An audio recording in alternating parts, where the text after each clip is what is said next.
Mga kapuso, umabot po sa danger level ang naranasang heat index sa Coron, Palawan kahapon ayon sa Pag-asa.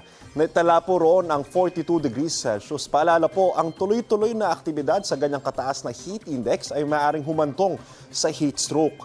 41 degrees Celsius naman ang naitalang heat index kahapon sa Baler, Aurora, habang 37 degrees Celsius po sa Pasay at dito sa Quezon City. Paalala po mga kapuso, magsuot po ng komportabling damit, magdala ng payong o sombrero at iwasang magbilad sa arawan sa pagitan ng alas 10 ng umaga at alas 4 ng hapon. At importante rin pong dalasan ang pag-inom ng tubig kapag mainit ang panahon. Paalala po mga kapuso, stay safe and stay updated and stay hydrated po. Ako po si Anjo Pertiera. Know the weather before you go. Para Mark Safe lagi, mga kapuso.